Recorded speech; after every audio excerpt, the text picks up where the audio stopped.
On today's episode... That was my biggest problem when I was starting. It was like, okay, you're a teacher in this scene, and suddenly I would be like, I'd carry myself differently. I feel a lot of pressure because I don't cook.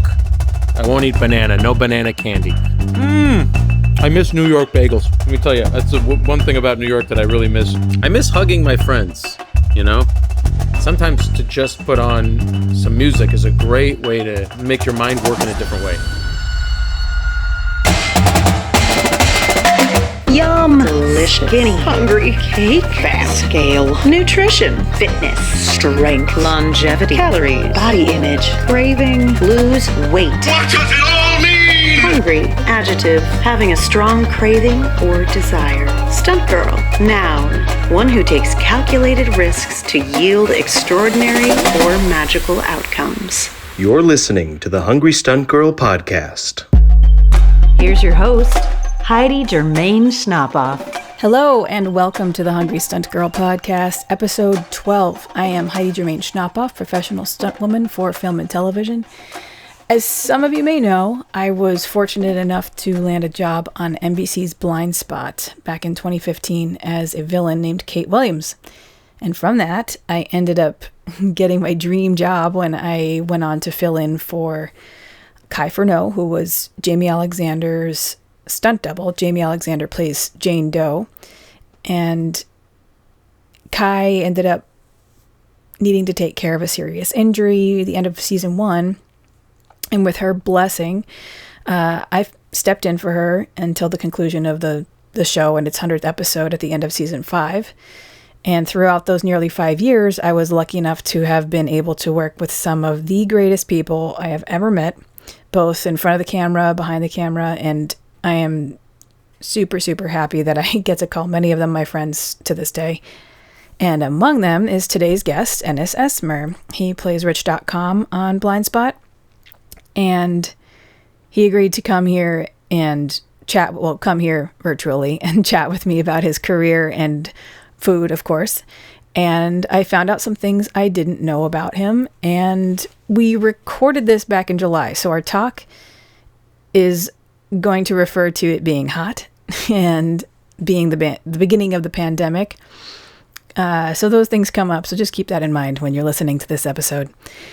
I also wanted to let you know that normally I do talk about food, of course, on this show, but I also talk about wellness. And part of that for me and my job is taking care of my body when it's beat up.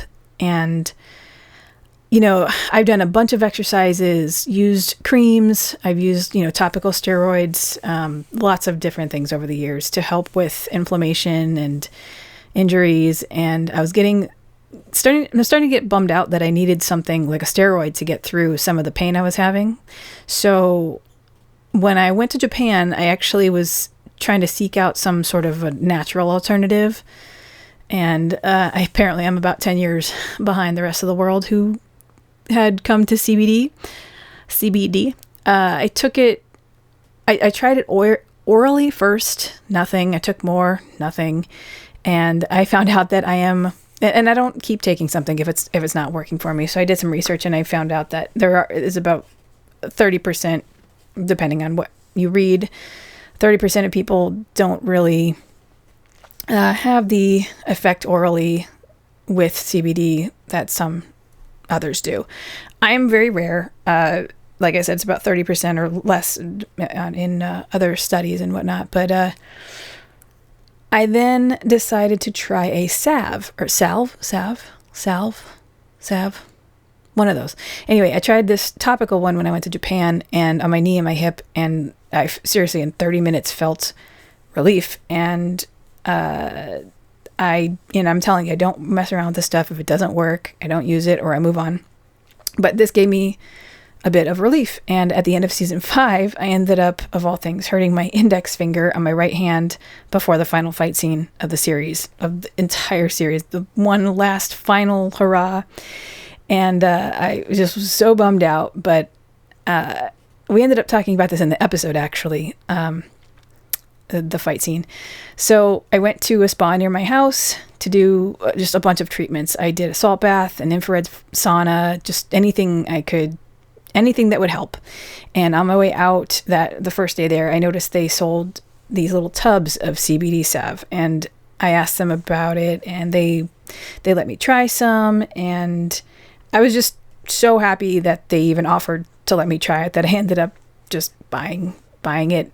And I wanted to support them, local business, doing some really good things, and offering some great services in the small town that I live in. And so they got me to try it, and I purchased this little tub of 1,000 milligram potency. I was like, just give me the strongest one you got. Kind of desperate.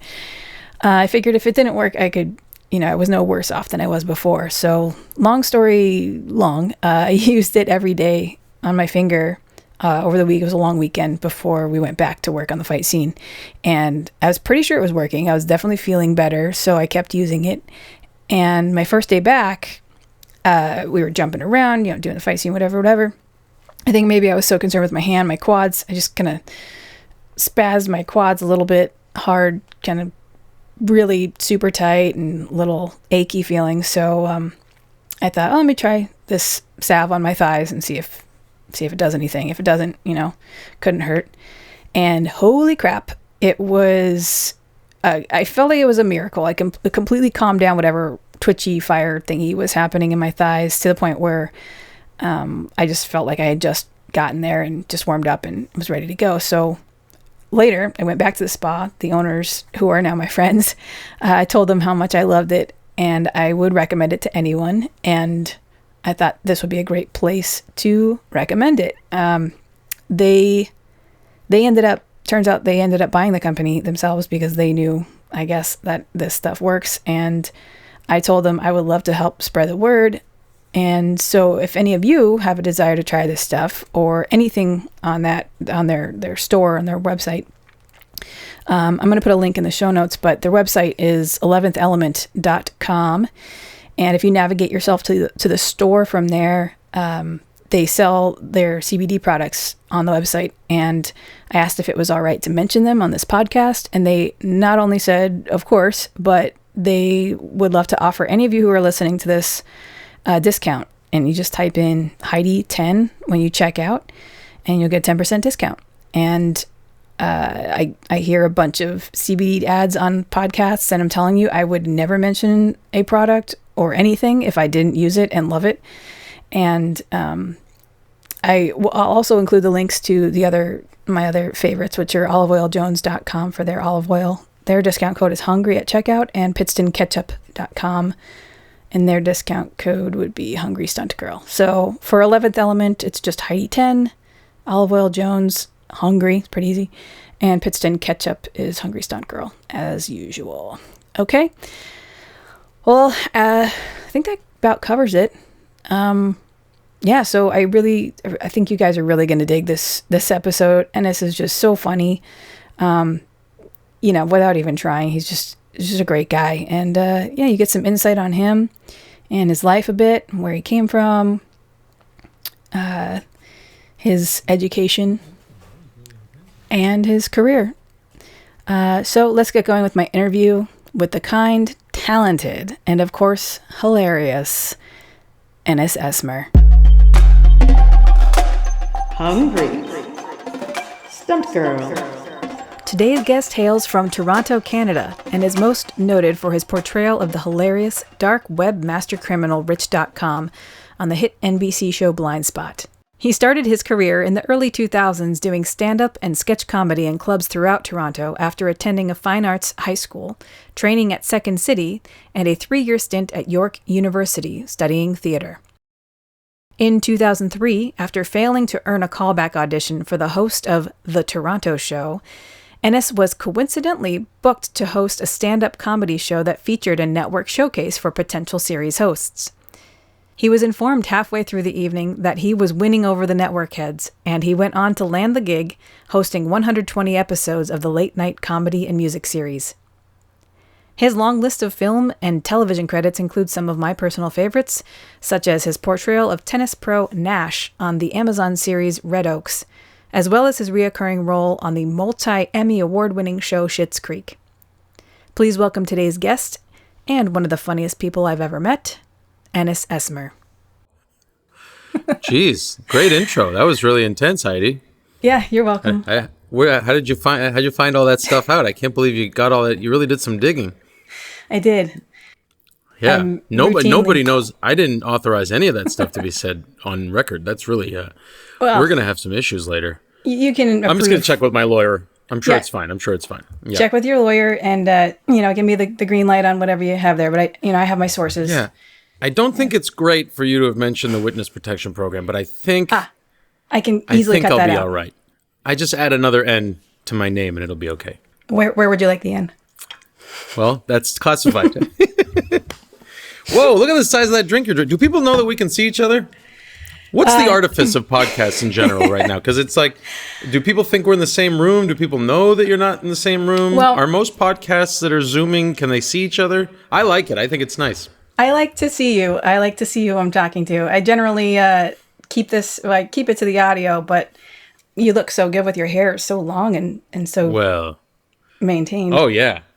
Thank you very much. I really just a promo clip here Ontario Ontario tap water. If you want to get a plug in there for Ontario tap the water that comes Ontario tap water, the water that comes out of my sink, I run it through my hair, cools me down for a little bit because it's really hot, and repeat. Repeat as necessary. Yeah, it's a municipal air conditioning system that works on its own. Yeah, I had an undercut. That was my air conditioning system for quite a while, for a few years. An undercut that's like a buzz in the back? Yeah. On Blind Spot, I had a wig for so long that I just cut all my hair off underneath. But I didn't want to cut my hair length. No kidding, okay. So, yeah. Right. That was the deal. So, wait, an undercut is when you kind of buzz around the back of the, what are these bones called? The occipital? Occipital bones? Yeah. Occipital bones. Mm-hmm.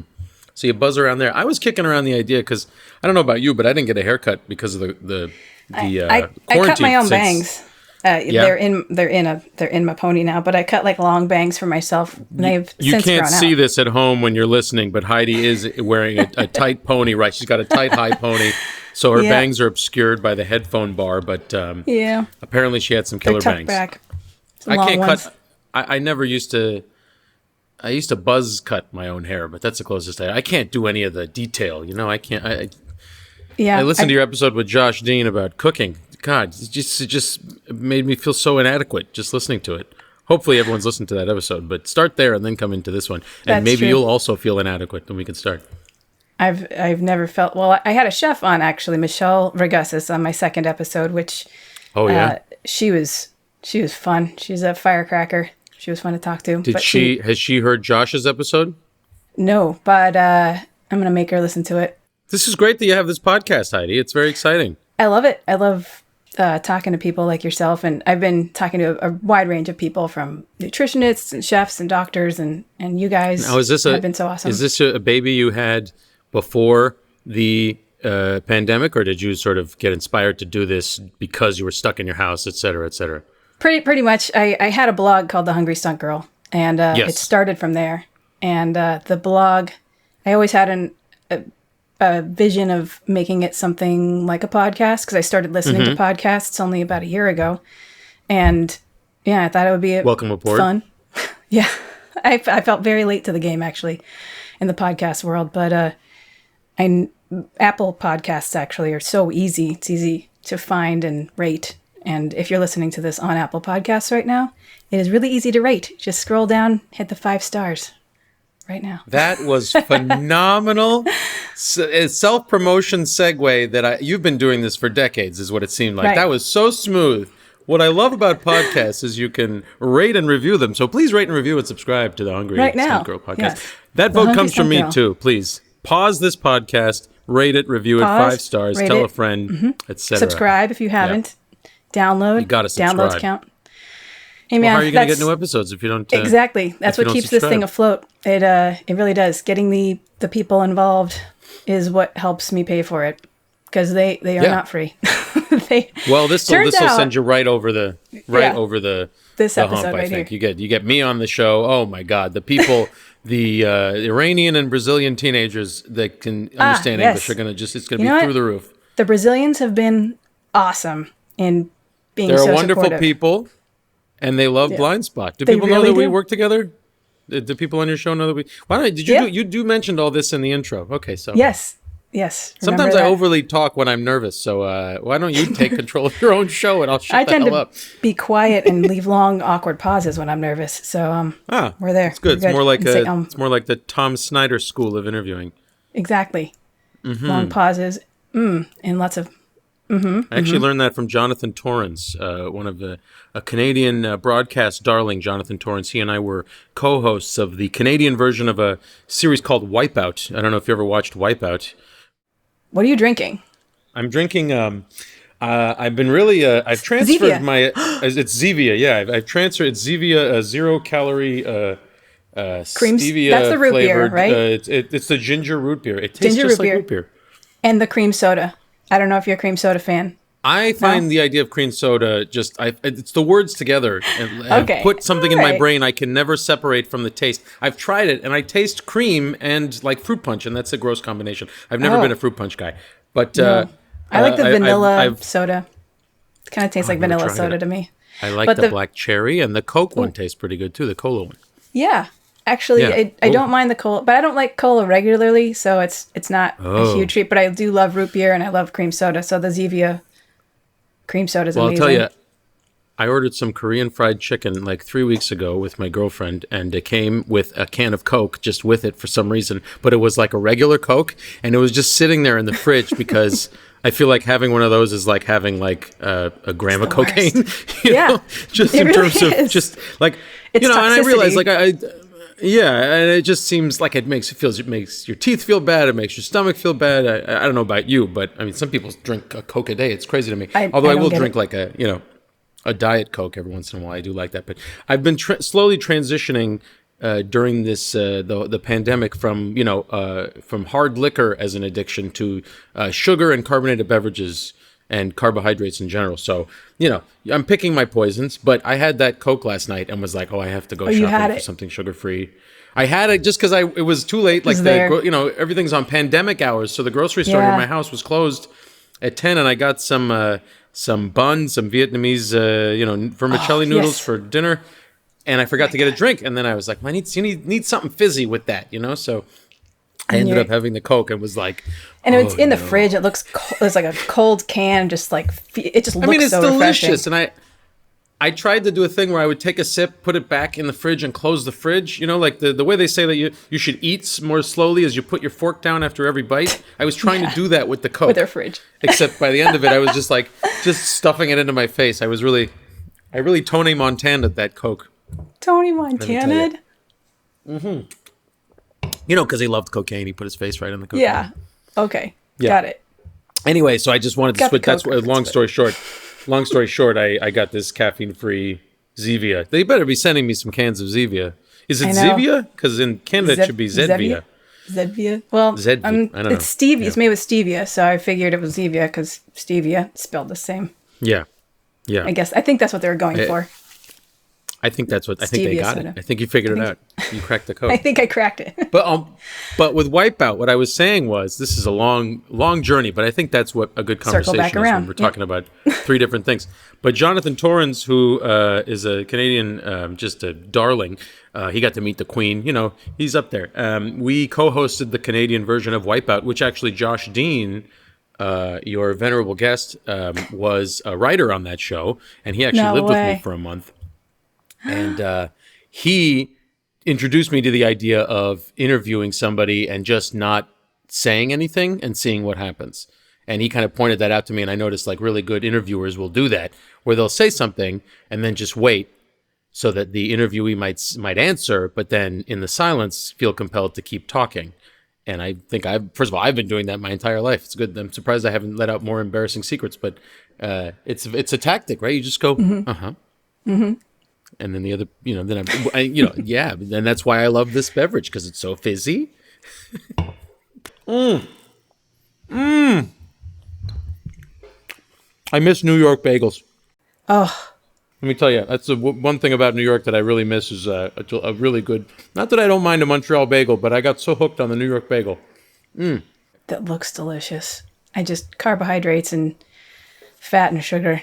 I mean, right? You have plain Yeah. cream cheese. You got a schmear on there. I got a little chive cream cheese. There's a place called chive. Bagels on Fire. I guess it's nearby. It's a pretty good place. Bagels on fire. But there was a place in L.A. in Silver Lake where I was just living called Brooklyn Bagel. That it was like a Brooklyn bagel. Now you said you're in Toronto now, but you're born in Turkey. I was born in Ankara, Turkey. Ankara. Yes, I was.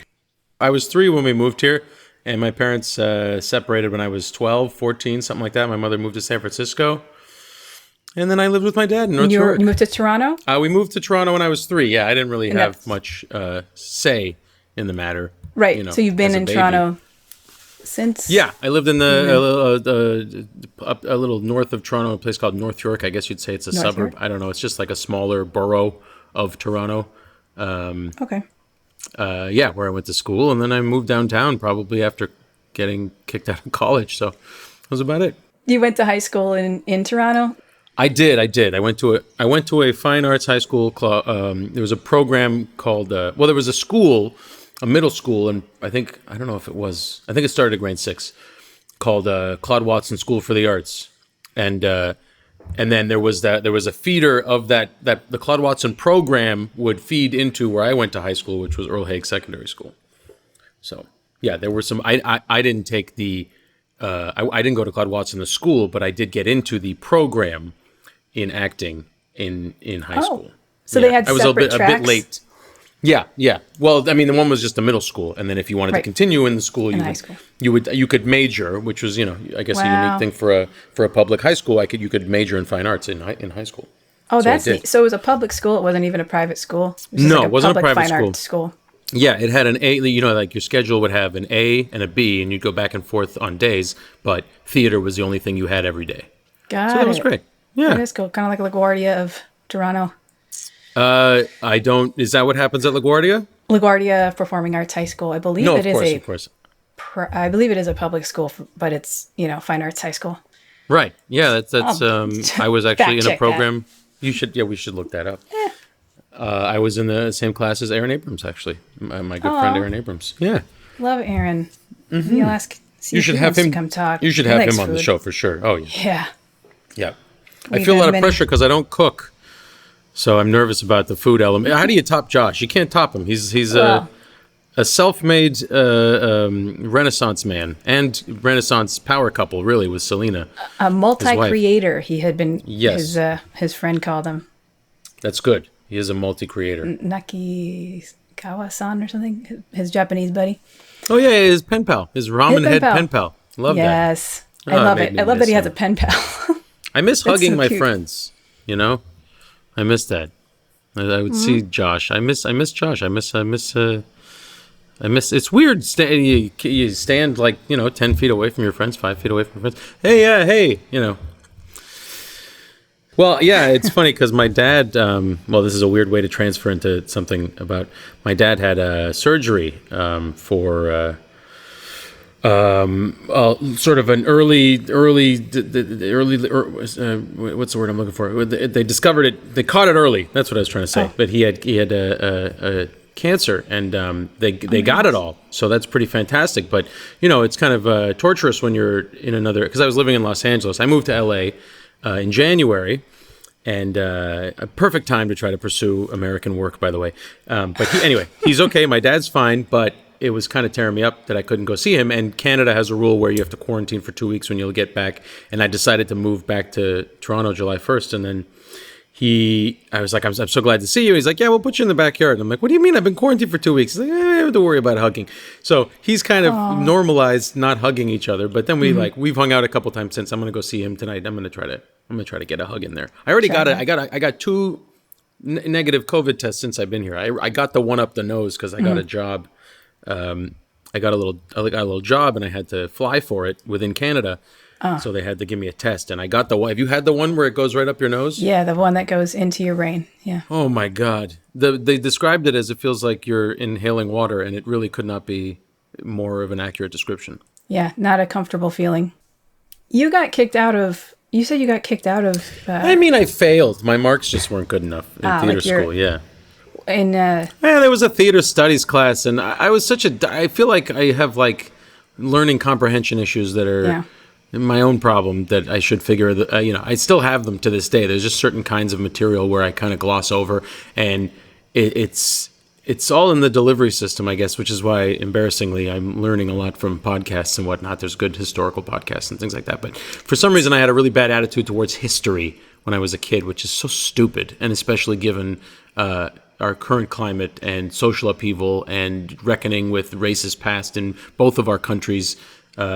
Not that a lot of that stuff was being taught in school, which is also the jarring thing, but at least it feels now like there's a reason to learn history, Right. Or at least a resonance that connects it to the everyday. But yeah, I just had a tough time in theater school because it took itself so seriously, and at the same time, it told me that the things that I was good at were a crutch, that were like a defense mechanism. Like, I kind of was, I was more into comedic stuff, and that was sort of the driving force. And whether or not, they were right. It was a way of survival to be able to laugh at myself and whatnot after, getting picked on earlier in my life. But it was confusing because they didn't really cultivate the things I was good at. It was almost like I got I got a baseball scholarship, and I got there, and they were like, you can only play soccer. Yes. You can't touch a baseball bat. And I'm like, well, wait, but I figured, and they're like, no, baseball is a social crutch you use to protect yourself. I'm like, yeah, but look how far I can hit this ball. Just give me a chance. I want to hit the ball further. So it was a weird one. So yeah, it was kind of is that from theater school for people? Just for I think in education in general, it's, you're good at that? Well, let's work on something that you suck at and that's hard for you. Yeah. I mean, there's a balance between challenging yourself and growing from it, but also cultivating and delving into the things that you like, that you're good at, and making it better. It was tricky because I definitely was. All my friends went away for school. Suddenly, I had all these new people around me, and they were all so serious and like self-serious and self-important. Not once I got to know people, but I had a kind of. I had an easy in to be a contrarian at that school and to kind of laugh at it all, which in the right context is good, but in the context of the school was not serving me very well. And I kind of leaned into it and alienated myself from the rest of my class. And but it was okay. No, I ended up making some good friends there. And the best thing about it was I have a teacher that I've worked with since I was told I was not going to be welcome back in the program after my third year, by the name of David Rodenberg, who I have been studying with ever since. And he's a phenomenal teacher who did the thing where he said, okay, let's work on the thing that you're actually good at, and figure out how to grow from there, as opposed to saying, don't do that thing, just be completely neutral. And, whereas if you look at on-camera acting, it's all what you immediately communicate just based on what you look like and how you carry yourself. Anyway, now I'm just rambling about acting. That's the big difference between film and theater, I think, is that theater, you need to present a performance that fills a room, whereas, and you have you can use that to take on different physicalities and characterizations, where, not that it has to be this way, obviously, if you ground something in honesty and whatever, and serve the script, you can do that no matter what the medium is. But in film and TV, the screen's right there, and you don't really have to put on stuff. Like that was my biggest problem when I was starting. It was like, okay, you're a teacher in this scene, and suddenly I would be like, I'd carry myself differently, and have like a different posture or whatever, or like you're in charge, you're the boss, I don't know what kind of weird rinky-dink plays we were doing, but I wasn't being a human, and David really taught me how to just be like a human, but not any human like myself. So anyway, I think he's fantastic. A lot of humans could use a little bit of how to be a human right now, not just actors. Yeah, sure. Yeah. But that's helps. Great that you did have I was going to ask if you had some positives come out of that school and people that were encouraging of it, or if you had certain classes that were. Let me clarify. I was a real shit, so I definitely you don't say.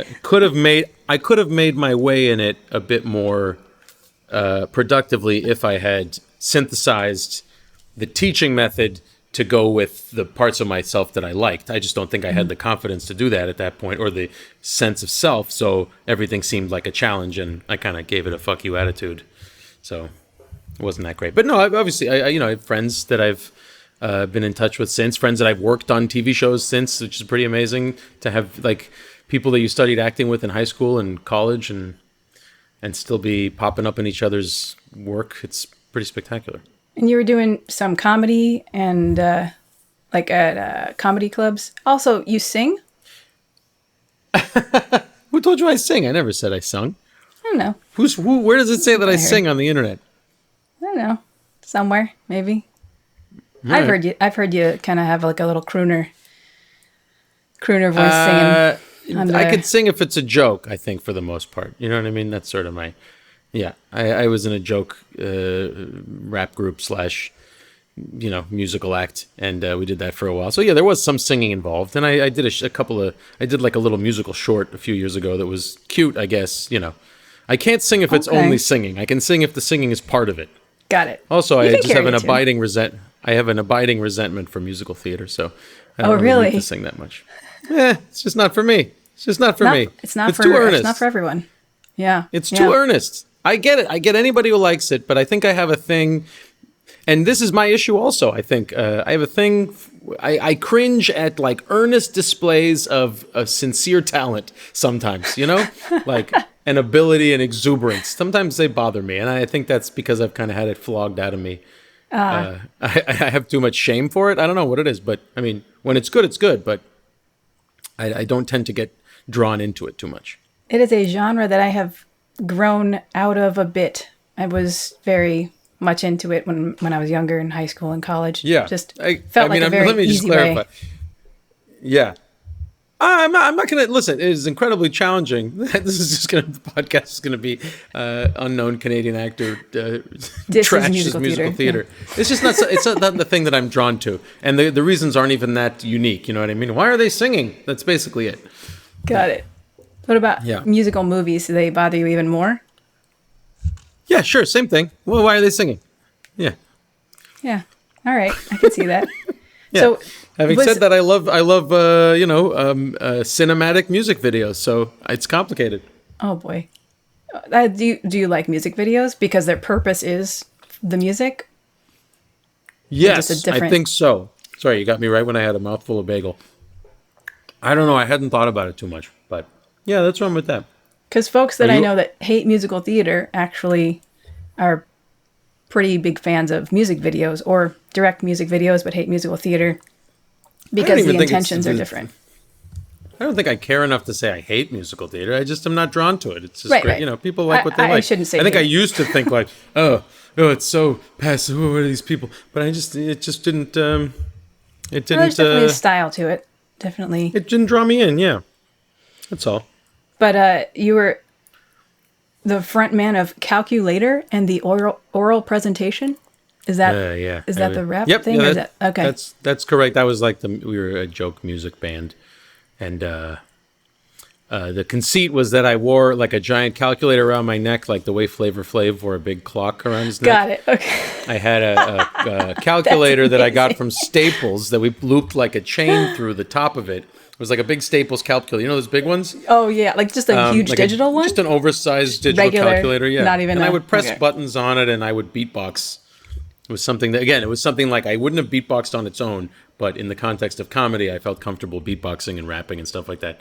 So I love, now that I've had the pleasure of working with you on Blind Spot, I've been seeing you in other things. Like I was watching Red Oaks and was shocked and surprised in the best way possible to see you on that. It was just fun to see you playing a different. Because my shorts were so short? Yeah, I was like, wee, that's what they look like under those pants. Less harem pants and more short shorts. Red Oaks, where was that shot? Is that in LA? No, New York? LA. No, it was in New Jersey. It was in upstate New York and New Jersey. Yeah, there was a country club, I believe it's called Witchwood, that was sort of preserved in amber from the 80s.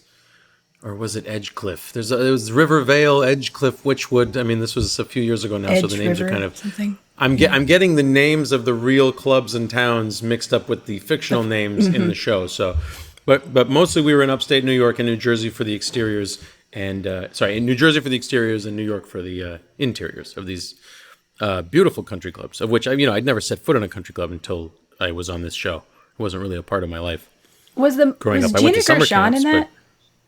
Yeah, she was. So I have fantastic cast. Gina Gershon, how what was your experience with her? I'm just curious. Terrific. We only had a couple of scenes together. I did most of my stuff with, I mean, the cast, listen, the personnel on the show, I had just finished a show called The Listener. There was a CTV series. Right. It was CTV stands for Canadian Television. That I think it aired in the States a bit, but it was a Canadian show. And, you hear about big breaks and things like that. And the idea that I would ever get a chance, this was my first audition I had. I was in like a month-long depression, as I normally get when a job's finished. I just started feeling that way about Blind Spot being over. Oh. It happens, you know what I mean? Where's the next check coming from? Stuff like that. It's not reserved only for actors. Anybody can get it. And then this breakdown came along, and it was like the first time I had been able to successfully grow a beard, which I kind of did by accident, just because I didn't shave for a month. And then this character came, and it was like he's like a bit of a washed-up, troublemaking tennis pro, bearded, etc. And then, to work with, it was a show produced in part by Steven Soderbergh. David Gordon Green was one of the directors. Amy Heckerling. Yes. Hal Hartley. I'm forgetting. Nisha Ganatra worked on the show. I mean, it was just Andy Fleming. The directors were unbelievable from the start. Wow. And on top of that, Paul Reiser, Richard Kind, Jennifer Grey, and Gina was in the cast as well. I mean, it was, John Hodgman, who was also a Blind Spot alum, and also, speaking of Renaissance men who do incredible work in various pursuits and media, he was also on the show, and Oliver Cooper and Craig Roberts played the lead, who I'd seen in this movie called Submarine, which was like a British kind of Wes Anderson. It's Richard Ayoade directed this film about like a kid's coming of age when he's trying to get his parents back together in Wales. And anyway, the cast was on, just from day to day. There was just like, you're on this show? Oh my God. And you're here now. And it was spectacular. Anyway, so Gina was great. Yeah, we had a couple of scenes together and she was fantastic. Always delightful. I saw her in Cabaret. Did you do something bad? No, well, I didn't do anything bad, but I saw her in Bound. That was the first thing I ever saw her in. I don't know if you've ever seen that with Jennifer Tilly. Okay. Yes, I have. It's so funny. Everyone that I've talked to has seen. I feel like really everyone's seen this movie. I don't know if it's because of Jennifer Tilly. We're around the same age, I think, maybe. That's true. Yeah. Yeah, very close. I think it was kind of it's one of those movies that you think of like Steve Buscemi, right? Yeah, that's right. Is Steve Buscemi in Bound? But I just mean in terms of Bound, I think had a lot of was a formative movie for a lot of people, regardless of gender or orientation, in terms of giving you something to think about. You know what I mean? Yeah. I think Bound is definitely one of those movies. I think every female was questioning their sexuality after seeing that movie. Sure. Even I was, because I was like, well, what can I bring to the table? I think you're like, I think I might be a lesbian. How could I possibly be with a woman when they're doing this? Like, it's, how can I compete? Yeah, I was definitely a lesbian after that. Yeah.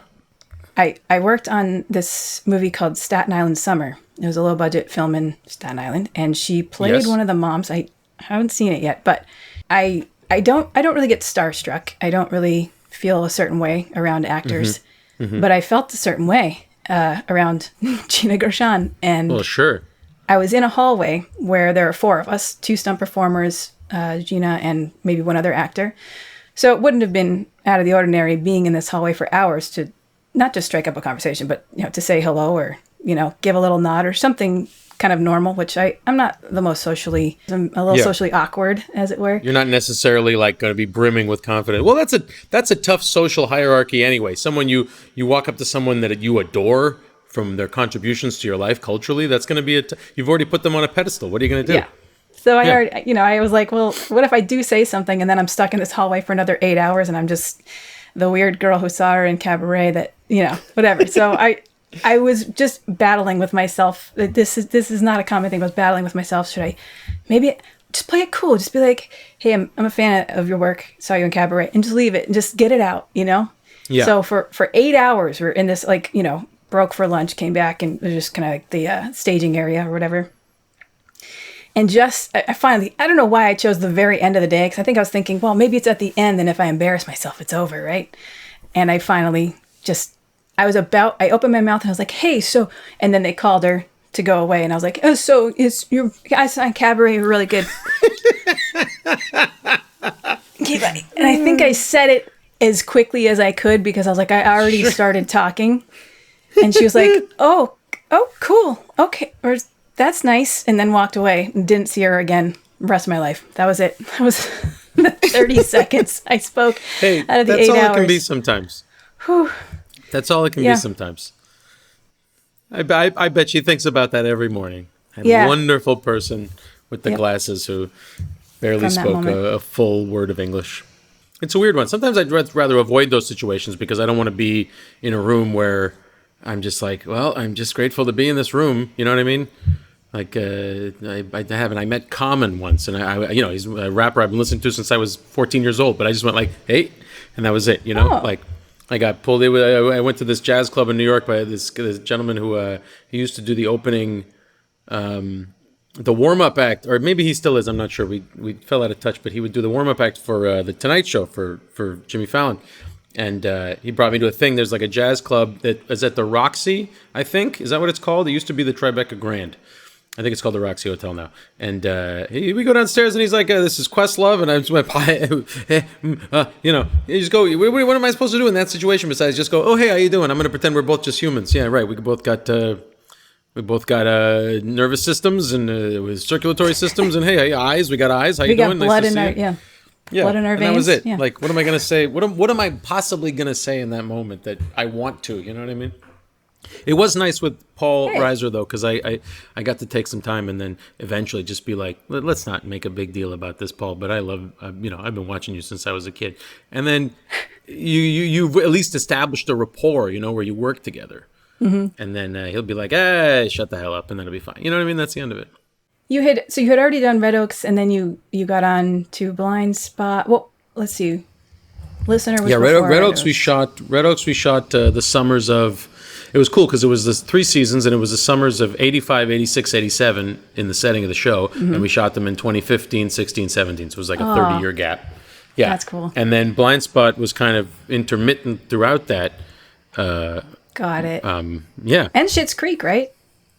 Schitt's Creek was just a couple summers ago. It was just 3 episodes over the course of a few days. Yeah. Oh, okay. But I've gotten a lot of response from that because... Did you see it? You watched it? Oh, yeah. I'm It's a fantastic show. I can't even. I started writing a thank you letter to Dan Levy. And then about the show, and with no intentions of sending it, I just had to get it out. And then I worked on a movie called Happiest Season and spent, again, this was one of those things where I was with main cast for a few days, and he was the one. I didn't say anything. I was disgraced by my Gina Gershon fuck up. So I didn't talk to him, but he would have been the other. You'd think you would have learned from it. You could have. I'm sure it would have been fine. You could have said it would have been, but. And he's the word. I think we're the same age. It's different when they're it's something that they made recently. And that whole movie. I was like in a room with Anna Gasteyer and Claire Duvall. Claire Duvall was the director. Oh wow! And Mary Holland and Kristen Stewart. It was just all these incredible people that I look up to, and especially Clea Duvall because she's... Wait, Kristen Stewart, like Twilight Kristen Stewart? Yeah. That's great, because everyone else you're naming is like more indie and comedy actors. Indie and comedy, not Indian comedy. That's great that she was in that. But anyway, yeah, sure. People you look up to. Well, yeah, Clea Duvall's like... She did the... Oh, shoot, what was it called? She did an independent film about all these friends trying to have like an intervention with their friend. It's called Intervention. Wait, is it called Intervention? I think it's called Intervention, isn't it? Possibly. Yeah, that's a possibility. It's so crazy because I watched her in. Do you remember? You ever see The Faculty? Yes. Yeah, she was in that, which was very funny. And you've seen her on Veep, I assume. Yeah. Oh, you know what? Haven't seen her on Veep. Mm-mm. Oh, you gotta watch Veep. It's hilarious. Her role is incredible. She starts off as security, and then she ends up in a relationship with the vice president's daughter, and it's I think the first time she's been with a woman, and it's very good. It's really funny. And she's so dry in it. She's so emotional. It's like you watch like on Blind Spot watching Rob Brown work sometimes, how he can do so much with so little expression. She's the exact same way, but there's so much going on. That's true. He really does. The Intervention. Yes, it's called The Intervention. It is called The Intervention. Yeah. Yeah, and I did know that. I know like the plot. I know her, the storyline with her and Veep, but I really have to see that. But Yeah. I'm a cheerleader. I think, was that the first thing? I don't think that's the first thing I've ever seen her in. Oh, but I'm a cheerleader. Right. Yeah. That's, Love. is that with Natasha Lyonne too? Or am I thinking of something else? Mm-hmm. Yes, Natasha right. Lyonne. Okay. She's leading that. So many people in that movie. And so she made this movie. And you got to do, were you doing stunts on that? Or what were you doing? Yeah. It was fun.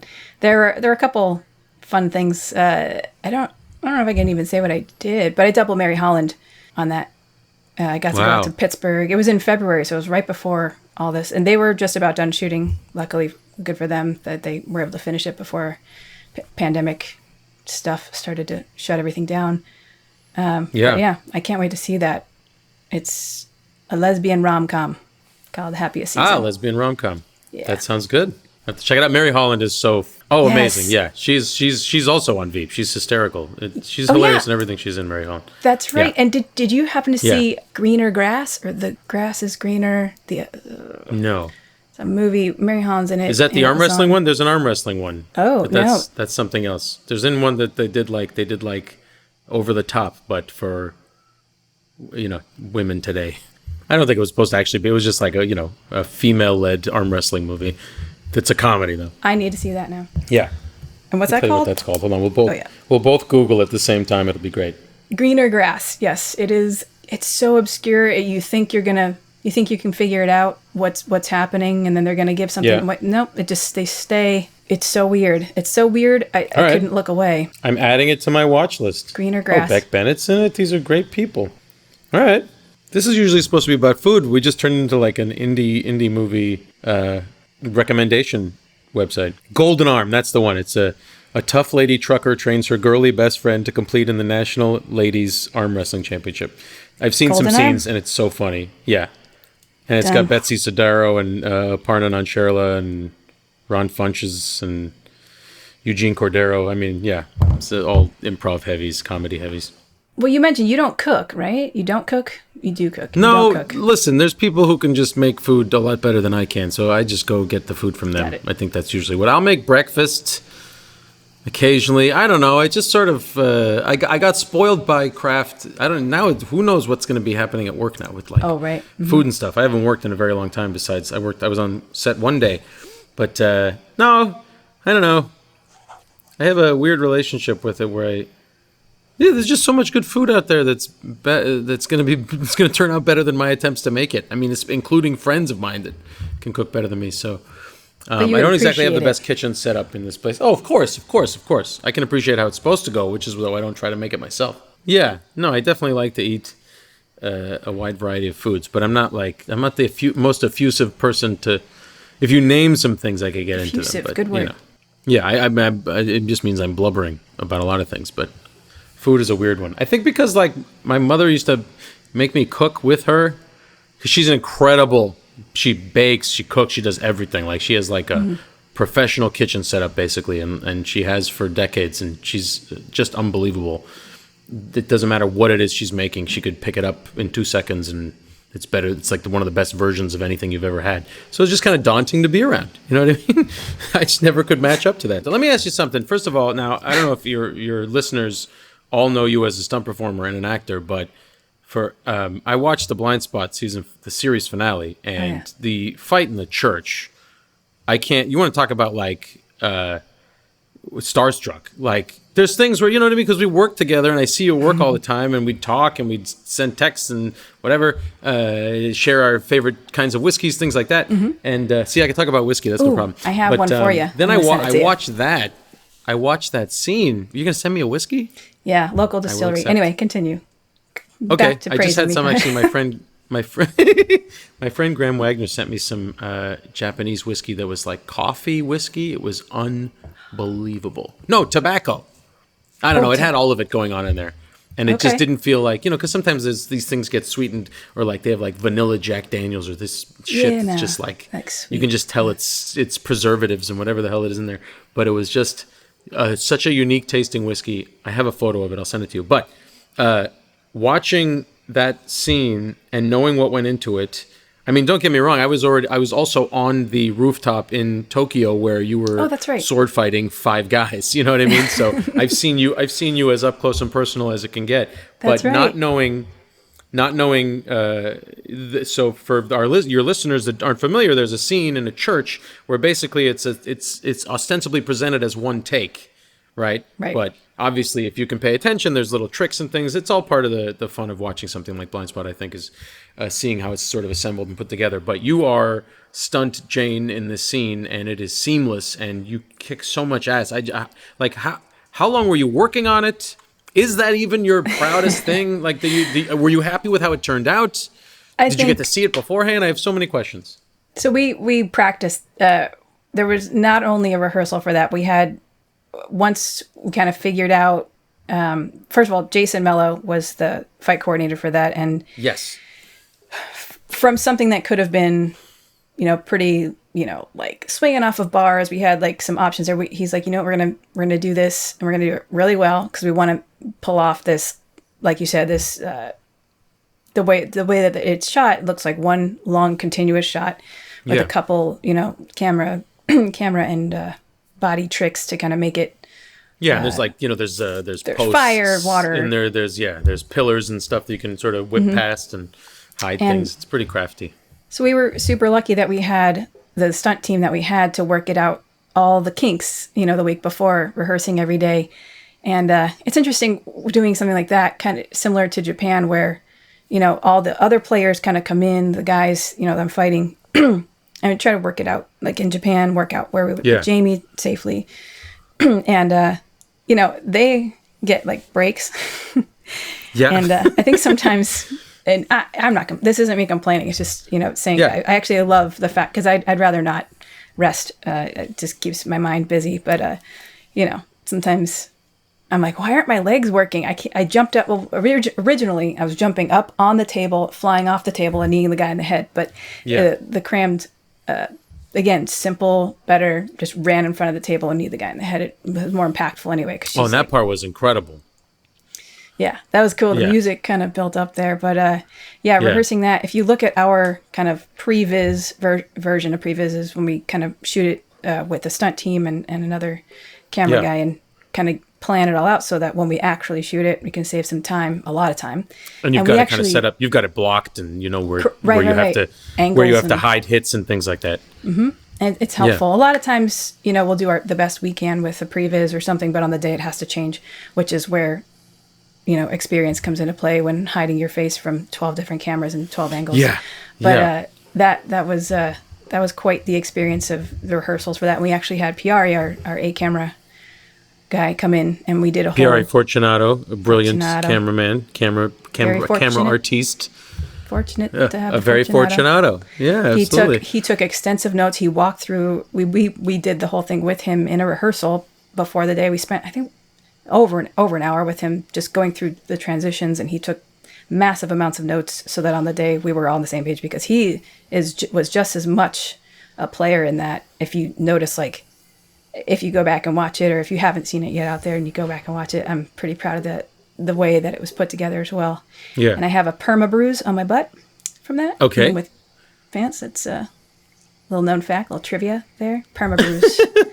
Now, right how long? I had one of those once when I accidentally fell off my bike and I nailed the inside of my left thigh with my handlebar. I had a welt. Mm-hmm. I had a welt for over a year, which I've never. I'm so glad there wasn't any structural damage, but because right in that area, let me tell you. But you've got that. It hasn't gone away. Well, so you're saying it started with the rehearsals, and then it came back again during the shooting, and I don't think it's ever going away. There's definitely. Well, was that multiple contacts on the same point? It's just sliding across the table. Just the way, just the very first slide across the table. It was a short table. It was kind of like a boop boop. So I kind of had to go fast and then stop myself. It's a test in physics and defying physics a lot that result in the best of scars and injuries. Like, what's going to happen, but do the best you can. Well, sure. And I mean, it's crazy that part of your job and part of the stunt performer's job is like learn how to fall the best or learn how to hurt yourself the least, but actually doing the thing. You know what I mean? I don't think there's a way to smash into a windshield and then roll off the hood of a car and not sustain some injuries. You know what I mean? Right. But to train in that. Being hurt and being injured, you're going to get hurt. Yes. Because that's the nature of it. You just, calculated risk so you don't get actually injured. That's the stuff that keeps you out of the game, Yeah, for sure. Which is what, it's what we're doing now in terms of mitigating risks to even get productions back going. Because, I was talking to some friends about protocol and all these documents and best practices, things being put out by the actor unions and IATSE and all these things about what they're going to do to mitigate the spread of COVID. And it's really all you can do is mitigate, right? Like you're not going to eliminate this thing unless everyone's getting injected with a virus the first day or 2 weeks before, and then a test to see if it took, and then stay in a bubble like in the NBA or something like that. But yeah, I mean, Heidi, that was just such incredible work, and it's the latest in a long line of things that I've watched you do, either in person during rehearsal, with your help. In the few things I did that had a stunt component, whether it was you or Chris Place or Tom Place or Jason or anybody else that worked on that show. I mean, it's not for nothing that the stunts were what got nominated for Emmys on the show. You know what I mean? So you were just an absolute. It was an honor to work with you and see that, because it's so different from what I would ever want to throw myself into. And you think like, yeah, sure, I'll do some stunts, but like the first day I had to get shot in the chest with beanbag bullets or whatever, I was like, I don't need to do this again. This is fine. If there's somebody who's trained at this already, that's good. The one day I took practicing how to fall down with this jerk vest on my back, Oh, that's right. There's somebody whose job that is. You know what I mean? Yep. Yeah. There's a reason. I mean, the things like that, like where the show none of it works without your ability to take the hits and keep on moving, and just to remember meticulous blocking and camera angles and everything. Anyway, so this is just me gushing about how great you are. You're funny. You're a funny guy, and you're good at acting and stuff. So thank you. Hey, it's a good thing we get paid to do this. This session of complimenting Heidi was brought to you by Zevia Ginger Root Beer. Have a sip. Have a compliment. Would you do eat like you're not a neglecter of sugar? Yeah. Like a dessert? Are you a dessert person? As I said, I've transitioned into being quite addicted to it. Yeah, I mean, I've eaten a lot of ice cream. That was my next question. Between March and now, I just have. It's been my steady go-to. It has never let me down. Occasionally, I will deviate to Oreos. I ate like a full bag of mini eggs every day for like 3 days, and I think I came out of it like I'd been through a bender. I was sharing it with Amy.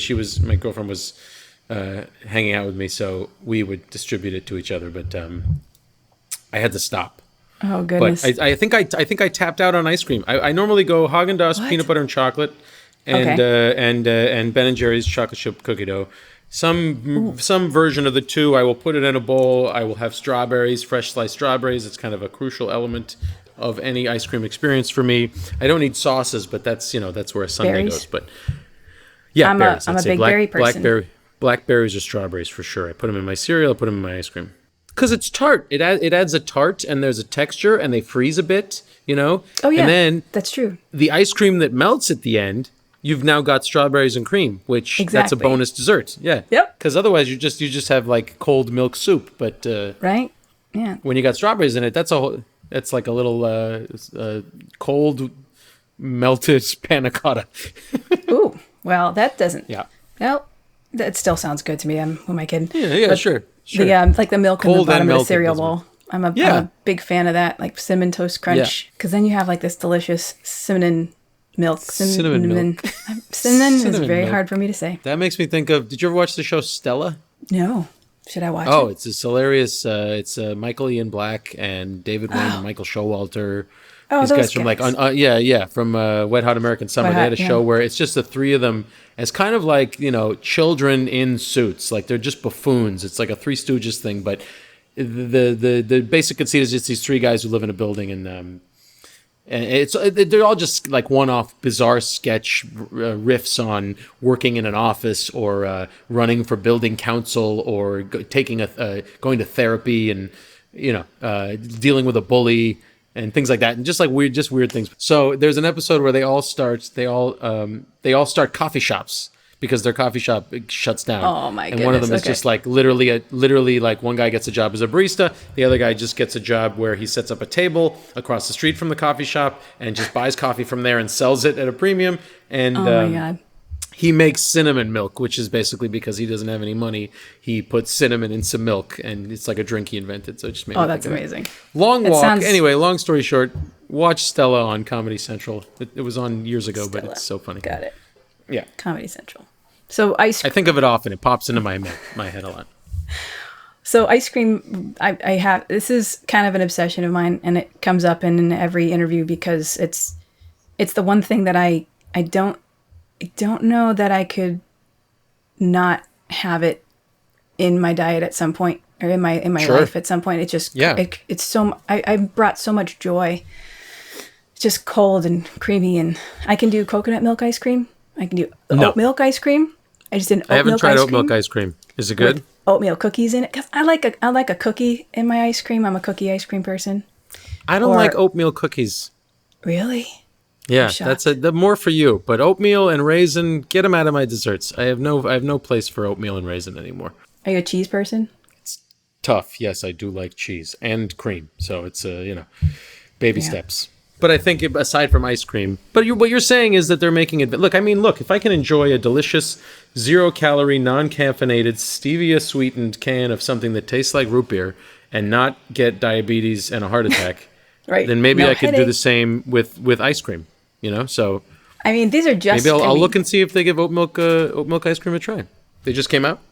It's the first I've seen it, and then there's a keto ice cream called Rebel, which I ordered by the case, and have it in my freezer out in the port. I have two freezers. I have one like deep freeze, and then I have one just upright freezer because Oh wow. I get my meat delivered and I keep it in the freezer.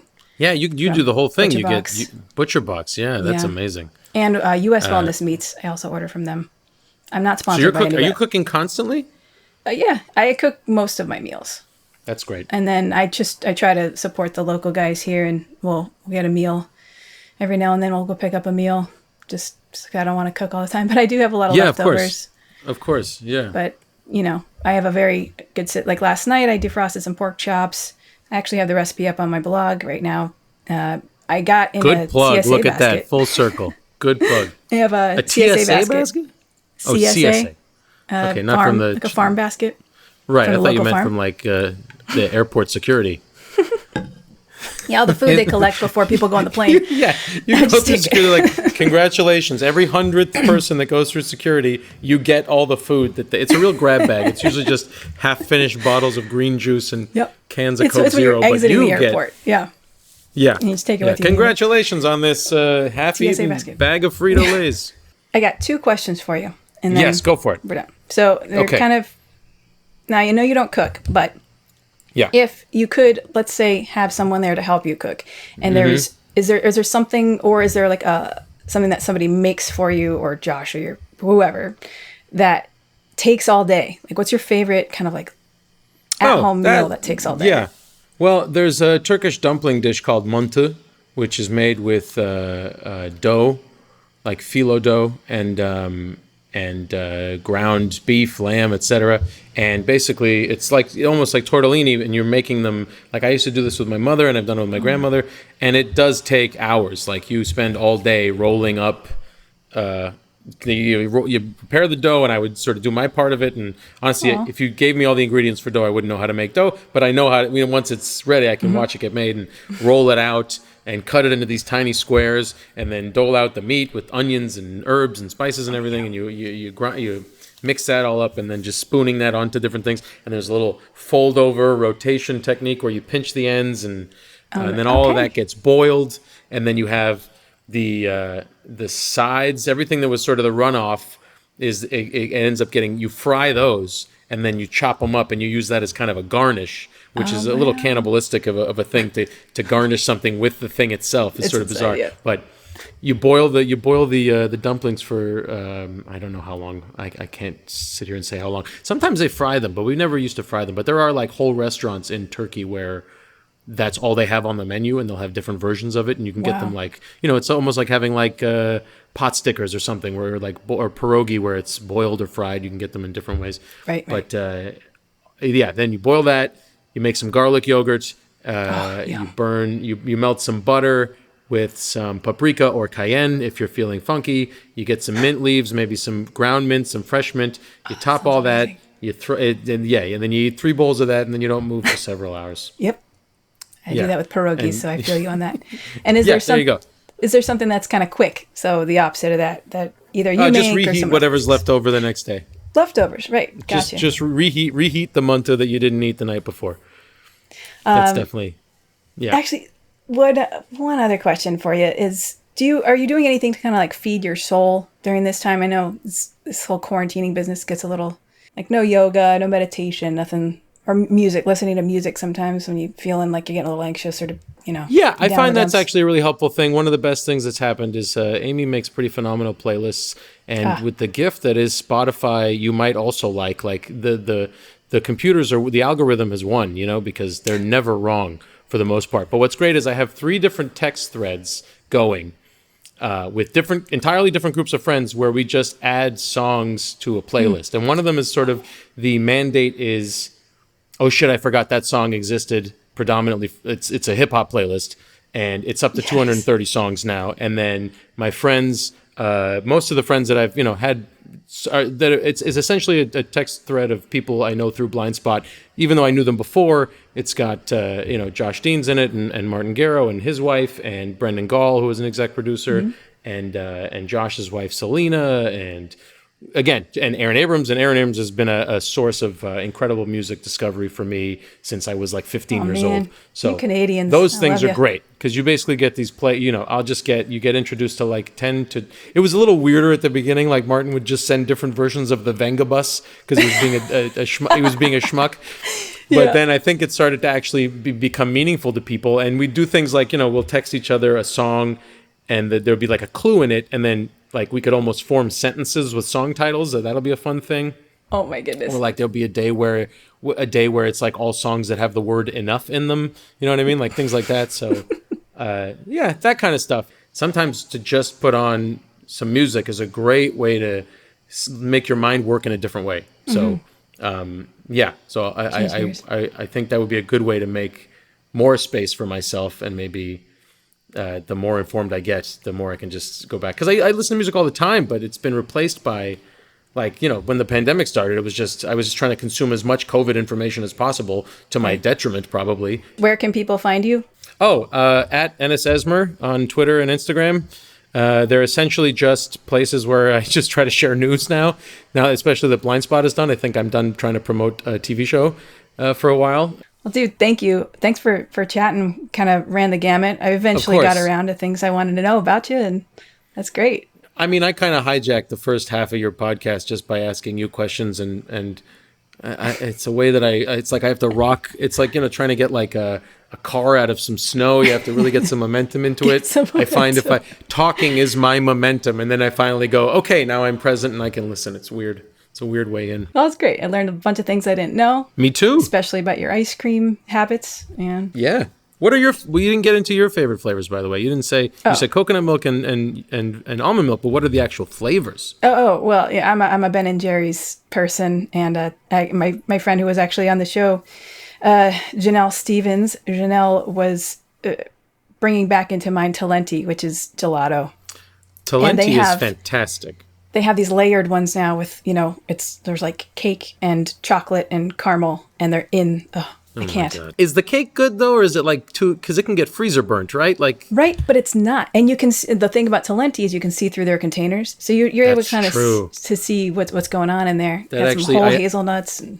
Because I actually have picked up some containers of Talenti and been like, this one doesn't look so right. It's like looking at like a pineapple or a mango or something and deciding that you don't want it. Yeah, that's smart. But I like the double dark chocolate that has like the chips and there's little brownie pieces in that one too. So. I'm not a hard chocolate and ice cream kind of person. I just don't like it in my teeth. I don't like Wow. However, I do like peanut butter cup thing. I don't know. It's weird, man. I just had another Ben & Jerry's that has potato chips in it. Oh, it was like a mess up one. It was like a late. Yeah, right. I love that they have like Yeah. accidental Mistake. ice cream flavors now. That one. Yeah. Also, And I don't really like chocolate ice cream. Don't hate me, but I like vanilla ice cream with stuff in it. Generally, anytime somebody says they don't like a flavor of a dessert that I like, I think the absolute wrong reaction is, "What? How could you not?" I go like this. I go, "That's more for me." Yeah, that's it. You know what I mean? That's it. What do I care if you don't like chocolate ice cream? Like what you like. I won't eat banana. No banana candy. No banana candy. No banana candy. water or popsicles. My girlfriend loves banana popsicles. I just find them to be.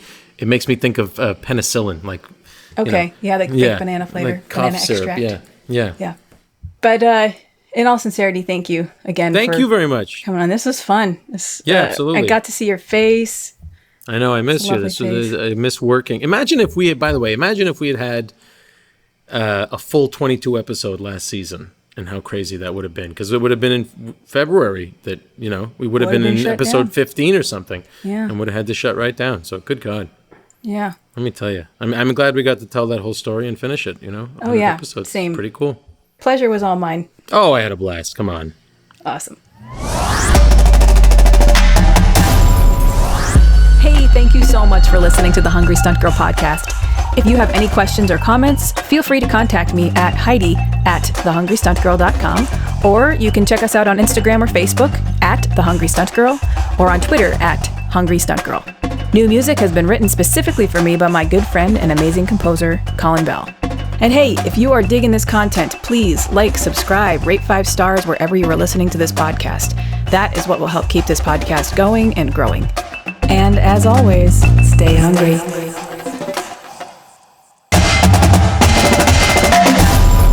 All discussions on this podcast are for entertainment purposes only and are not meant to replace medical advice. Contrary to popular belief, Heidi is not a doctor or a nutritionist or an astronaut. Although, that would be kind of cool. Heidi, maybe you should be an astronaut.